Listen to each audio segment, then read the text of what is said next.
good afternoon, good evening, wherever you are in the world today. I hope you are well and I hope you are safe as well. Whether you're joining me in the morning or the afternoon or the evening, you're going to really enjoy this class. I have to say you're going to enjoy this class because I'm already enjoying this class as I was getting ready for the bit of the setup. And this class, I know that there's been a little bit of pushback. People are like, what? Chicken and chocolate? Are you sure about this? Trust me, remember this is the first of our week-long celebration of Mexican cuisine, and one of the most famous dishes to ever come out of Mexico absolutely happens to be this chicken and chocolate dish that we're doing today. It's called chicken mole, spelt as in mole, as in the mole that goes down underground, but pronounced mole. And chicken mole has been around for centuries, like literally hundreds and hundreds of years. You've had the people of the Americas, of South America, creating the most amazing combinations using a protein like chicken and, would you believe, chocolate. And there's so many health benefits in chocolate as well, hence why I just had to start our week off, our Mexican celebration week, with this very famous chicken mole dish. So I'll be talking a little bit about why it's so good for us, so please stay watching because it's got so many incredible health benefits to it. But really what gets me every single time I have created and then eaten this dish is just how amazingly well chicken and chocolate goes together. Now, I'm not talking about any chocolate, I am talking about quite a dark chocolate, because the darker the chocolate, the better the health benefits. But as I said, I'll talk to you guys a bit more about that as we're going along. We do need to get into the recipe because there are a few steps involved. They're not massive steps, but you know, just to get you guys prepared that this dish does have a few steps to it, but it is totally worth it. Trust me, trust me, trust me. It is so worth it. It's going to blow your mind. It's so good. So come on down to my bench because we need to definitely start to get going. And as I was saying, there's a few steps involved when it comes to making our chicken mole. Now, mole comes from a Latin word for sauce, or mole. So that's kind of where the word mole comes from. But it is literally, what we're going to be doing is we're going to be creating a couple of different sauces. One of the major ones being the chicken mole sauce that we're going to use to coat the chicken in. But the first thing that I need to think about are some of the ingredients that are going to go into our stew. Now, I've called it a stew. It's kind of like a braised dish. You can either slow cook it in the oven, or I actually cooked it in the pressure cooker, so there's a few ways to do it. And what I have in my little roasting tray here is I have some wonderful flavor combinations that's actually going to go into the stew. So that's the first thing we want to think about doing, is starting to get all our preparation done. So in this little roasting dish here, I have, these are actually, these things here, these are dried red peppers. They're not chilies, they're red peppers as in capsicum, so very, very mild. If you are able to track down these incredible dried red peppers, I know they're very, very popular within Macedonian cuisine, so the cuisine of not just Mexico and Spain, but also the cuisine in parts of the Mediterranean as well. So dried red peppers, if you can't find dried red peppers, I have like 6 pieces there. You can also use a roasted red capsicum. Like, I know you can get roasted red capsicum already in a jar. You can absolutely grab yourself up a jar of roasted red capsicum, and you need about 6 pieces of that roasted of the dried red pepper or the roasted red capsicum. So that's the first thing. 6 pieces of that go into my little roasting tray. As well as that, remember, this is Mexican style cooking, so we are putting some chilies in there, and I actually have 3 red chilies. You can, depending on your preference, will determine how many chilies you put into this, but you make quite a lot. This will make over 2 kilos worth of chicken mole. So these 3 red chilies are not going to be too hot. So I've got 3 red chilies. I also have 60 grams of whole almonds. And the last thing I've got in my little roasting tray is I've got pumpkin seeds or pepitas, and I've got 50 grams of pepitas, which is about 1.7 ounces, and once again 60 grams of almonds, which is around about 2 ounces. So that's what you put in your roasting tray. This then goes into the oven, and you want to roast this in the oven on 210 degrees Celsius, which is about 400 degrees Fahrenheit, and you want to just roast that for 5 minutes. That's all it's going to need. You're going to start to smell the chilies, you're going to start to smell the peppers. That's completely all you're going to need. So that's the first step, is you roast this little tray here of all your little ingredients which are going into the stew. The other thing that's going into the stew, and this is going to help to balance out the flavour of our mole, is I actually have in here some dried figs. So you could, I prefer the flavour of figs, but I think traditionally mole is made more with dried raisins, but please try it with figs, they're good. So I've got 70 grams, which is about 2.5 ounces of dried figs. I'm then going to add in all my ingredients here. They've just been in the oven, they've roasted away just for 5 minutes. All my ingredients go in there. And then I'm going to grab up some boiling water. Boiling water, and you just want to cover the ingredients that are going into the stew with boiling water. And we're going to set that aside for later on. So the key to making our mole is having all your preparation done. So this is one step to our preparation, is we've got the ingredients that are going into our stew ready to go. I'm just going to pop that there because we're going to leave that to sit. The next step we're going to make is actually the mole sauce. So this is easy to make. You just need to gather all your ingredients. I'm going to work straight into my blender so I can blend everything together. And this is when it starts getting super duper interesting. So you can see I've got a selection of ingredients in front of me. What I have here in my jar is raw cacao powder.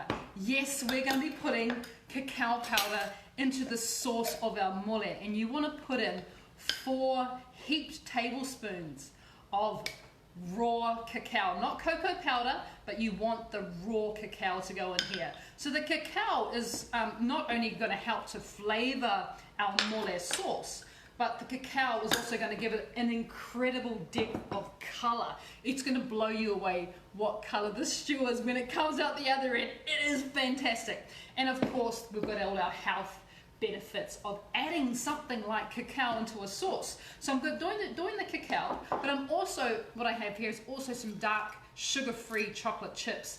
Really dark ones. These are stunning. I'm also going to put those in, and I'm going to be adding in 50 grams, which is about 1.7 ounces of our dark chocolate chips go in there. So I've added all this chocolate, I've added all this dark, gorgeous things to our mole sauce already. Why would I do that? Well, first, as I said, the flavor combinations are incredible. This is a dish that has been created within parts of Mexico for hundreds and hundreds of years, and it goes all the way back to the Aztecs, where we get chocolate from. And they were using chocolate not just for flavor, but they also used chocolate for those amazing health benefits. So chocolate, or dark chocolate I'm talking about, not milk chocolate, definitely not white chocolate, have what are known, and it's very, very high in a macronutrient which is known as polyphenol. Now, polyphenols are like these supercharged antioxidants. So you guys always know I talk about antioxidants. By the way, I'm sticking some smoked paprika in there, half a tablespoon of smoked paprika. So these polyphenols that are naturally occurring in certain foods, dark chocolate being one of them, or cacao being one of them, but you can also get polyphenols in nuts and almonds and walnuts. Speaking about almonds, I'm adding almonds into my mole sauce. I'm adding 2 tablespoons of almond butter is going in there. And don't forget, we've also got almonds in this one as well. So 2 tablespoons of almond butter goes in there. So you get polyphenols not just in our chocolate, but you also get it in our almonds. But you can also find polyphenols in things like green tea and black tea, soy like tamari, blueberries, raspberries, even spinach and red onions, which I'm always also putting in there. And would you believe, red wine? So polyphenols are pretty awesome stuff. And the reason why they're awesome is the health benefits. So as I'm talking, I'm adding stuff in. The next ingredient I'm adding in here is cumin powder, and I'm putting in 1 tablespoon. You guys know I love this stuff. 1 bit more, heaped tablespoon of our cumin powder. So our polyphenols are high in antioxidants, so they fight off disease. They're great for the gut because they create a healthy gut microbiome, which is really important. Half a teaspoon of coriander, by the way, now goes in. They are incredible for helping us to maintain our weight, because polyphenols are the type of foods that help us to feel satisfied. And that whole feeling of feeling, you know, not just satisfied, but feeling good. And polyphenol-rich foods like chocolate are really good at making us feel good. The next spice I'm putting in is cinnamon. So I'm putting in half a tablespoon of cinnamon goes in there as well. And it's these type of foods, because they are so incredible at making us feel good, they just make us feel sated or satisfied. So we've got this mole sauce, the base of this mole sauce, which already have some amazing polyphenols in here.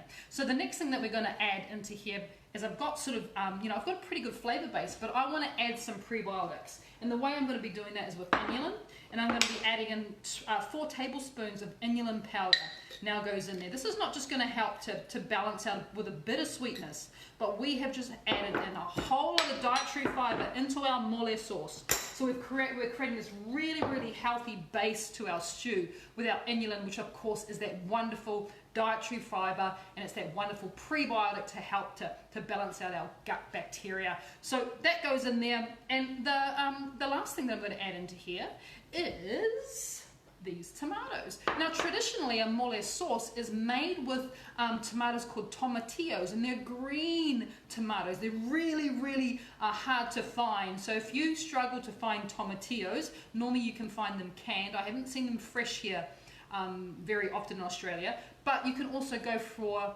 normal red tomatoes. I have 4 tomatoes in there, 4 tomatoes that I've just chopped up. I'm going to add them straight into our blender. That's going to help to create our sauce. If you want to, instead of adding the tomatoes, you can also add 2 heaped tablespoons of tomato paste. So that is completely up to you. I'll leave that one up to you guys to decide what you want to do there. But traditionally, this sauce is made with the green tomatillo. But as I was saying, they're a little bit harder to track down. So tomatoes are fine, or tomato paste. Into the blender they go.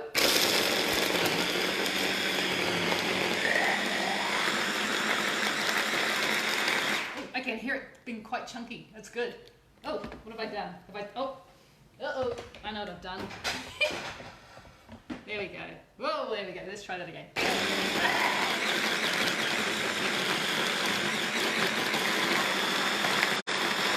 All right. You're looking at that and you're going, are you sure about that, Bridge? Are you sure that that is good? Look at the color. There is so much polyphenol goodness in there.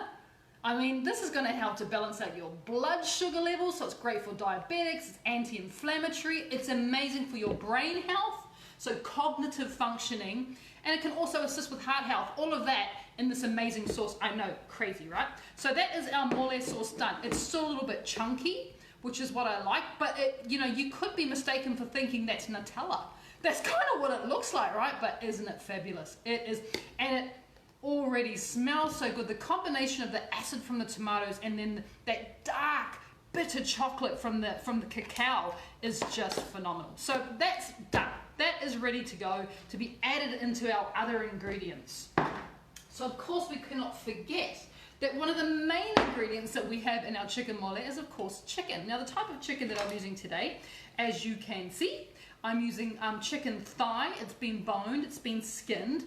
I prefer the chicken thigh because it has that wonderful, naturally occurring fat through it. Not too much, just enough to give it flavor.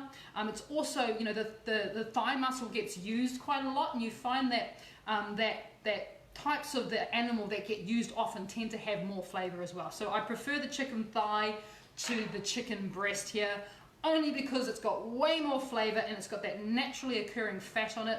If you find that your chicken thighs are really, really fatty, feel free to trim them back, but you don't have to. You can just, you know, this is good quality, healthy fat. So I have 1.5 kilos of chicken thigh in here, which is about 3 pounds of chicken thigh.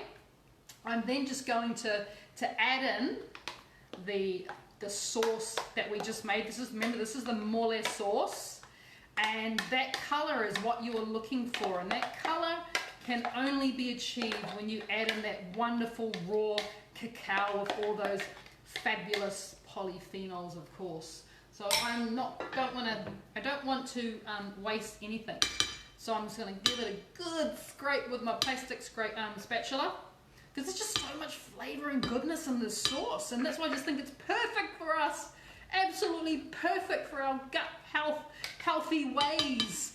And the flavor, like if you're still questioning it, please try it. You will not be disappointed. All right, that is now there. Taking up this dirty but wonderfully dirty little food processor, I'm going to take all the goodness from here, so our soaking figs and almonds and chilies, and I'm just going to put it straight into the food processor, because not only do I need to blend this ingredients a little bit, but the main thing is that I don't want to waste any of that wonderful chocolatey goodness around the edges. So so this is a great way to do it as well. So all of these go into our little food processor. You don't have to keep the liquid. You can just get rid of the liquid there. Lid goes on, our little processor, and we do a good little blend again. Now with this one, what we're actually wanting is it to be quite chunky, because this, you'll notice once the mole is done and it's cooked, is you're going to have these wonderful crunchy bits of almonds in there and pumpkin seeds. That's all going to be there as well. So it definitely, you want to aim for chunkier, because this one's quite a smooth sauce. So this is the chunky, and we've got these wonderful textures playing together. So just a bit of a blend. You're after something like that, nice and chunky, as you can see. And I'm just going to put that all straight in on top of our chicken. Scrape it out. Don't want to waste, because this is where all the flavors are. Oh gosh, everything smells amazing already, and we haven't really done anything yet. Yes, I've got a question. Could you use another nut other than almonds? Could you use another nut other than almonds? Yes, you could. You could use. There's nothing stopping you from using walnuts, which, as very similar to almonds, they are high in polyphenols. So you could use walnuts.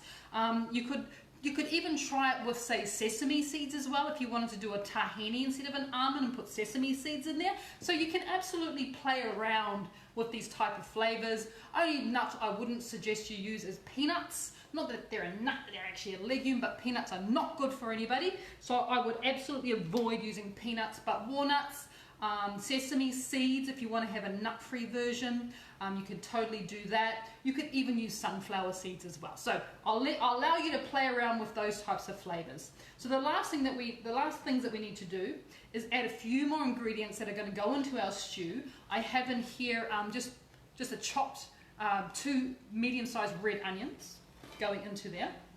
I'm also going to be adding in 2 heaped tablespoons of finely chopped garlic is going in there as well.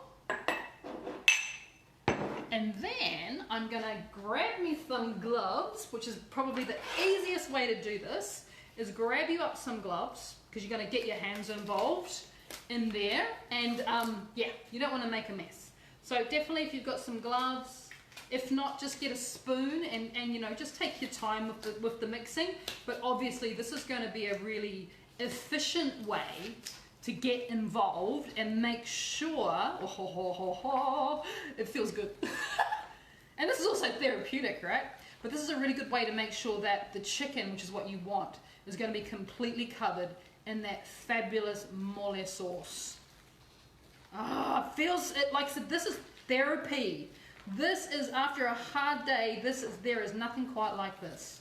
Now, if you wanted to, at this point in time, there is nothing stopping you from freezing this chicken just like this into, you know, if you've got nearly one and a half kilos, there's quite a bit of chicken there.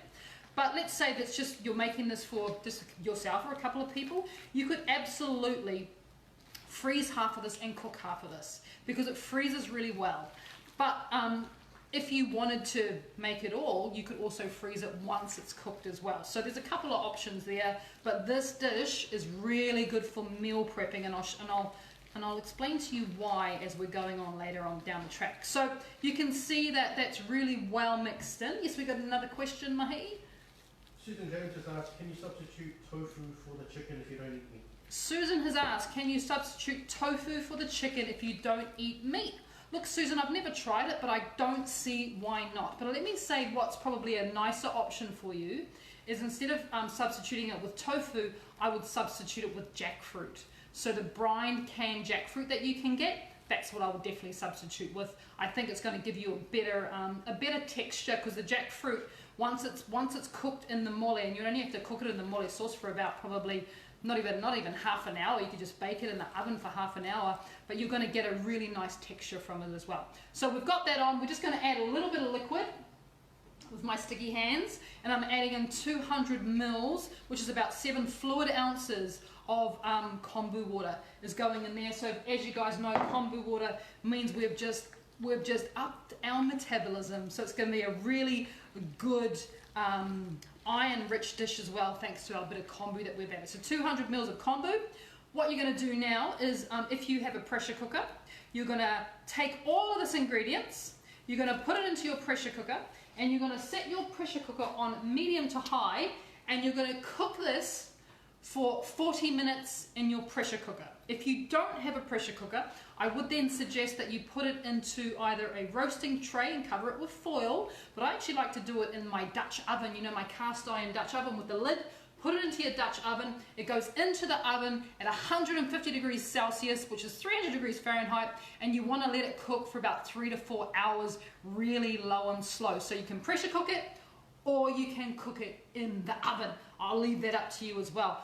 I pressure cooked mine because I quite like the fact that it cooks really, really quickly. Typical, right? Typical chef. Oh, let's make things happen really fast. You know, depending on, you know, what your time frame is, you either want to cook something fast or cook something slow. I cooked mine fast in my pressure cooker. I'm just going to grab it for you guys so you can see. All right. It was in there for 40 minutes on medium to high. And what you are left with, let me get my spoon because this is fabulous. Firstly, I want you guys to just look at the sauce that we have created from here. But what is really amazing about this, look at that. Look at the steam coming off it. That's chicken under there. What is really amazing about this is how like fall apart tender this chicken thigh now is. So I'm going to show you the results. Where's my plate?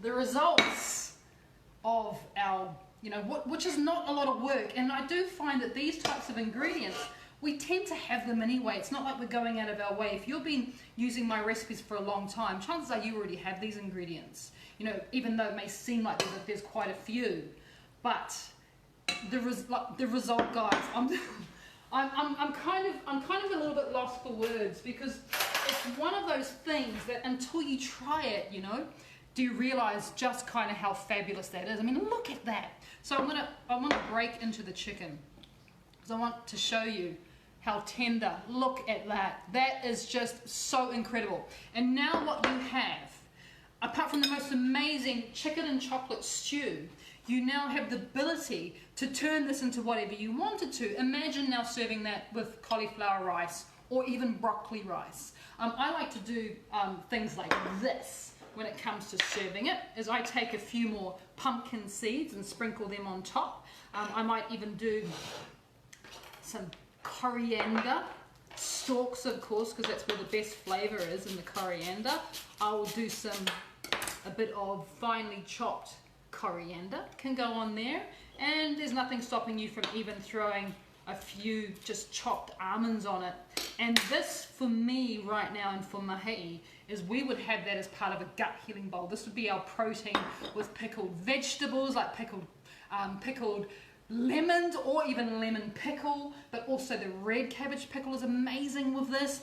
I mean, there's so many things you can do with it. You can serve it with steamed vegetables if you really wanted to, or you could serve it with a salad. I mean, there's a million and one ways. And in fact, come on up here, because come with me, and no, actually, don't come. Join me tomorrow, because I'm going to be showing you how to put this amazing chicken mole into a very classic Mexican style taco. But we're going to be doing a soft shell taco made from cauliflower.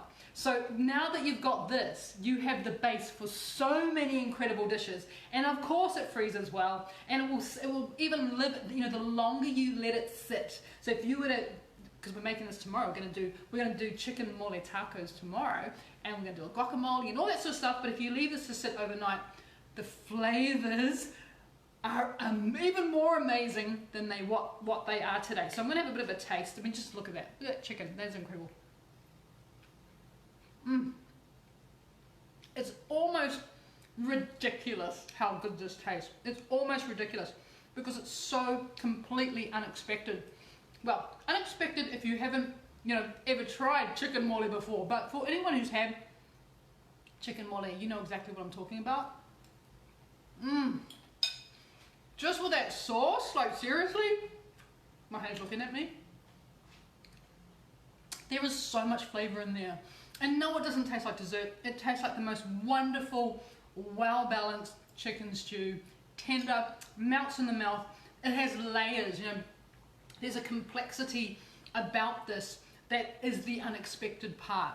If you were to serve this to someone, and apparently this is how this dish was actually invented. As legend or as story would have it, that it was invented by nuns, and they had a very important, I think it was an archbishop was visiting them in their convent, and they were nuns who didn't have a lot, and a lot of the food that they had, they sourced from around them, as you did, hundreds and hundreds of years ago. But they had this very important archbishop coming to visit them, and they wanted to create something really decadent and really amazing. So they thought, what's more decadent than chocolate? So they put chocolate into their chicken, or into their stew, into their meat. And what the result was, they were very nervous about serving it to the archbishop, but he was so impressed by this dish that these nuns created that has literally gone into the history books of Spanish and Mexican cuisine. So there you go, that is chicken mole. Try it. Think of the health benefits, think of those amazing polyphenols, but also just try it because it tastes really good. Alright guys, it's been wonderful having you in my kitchen today. Join me tomorrow, we're making cauliflower, soft tacos, and we're going to put chicken mole into it. I'll also teach you guys how to make a pico de gallo, which is a salsa, and of course, the classic guacamole. Alright guys, take care, enjoy the rest of your day, and we'll see you soon.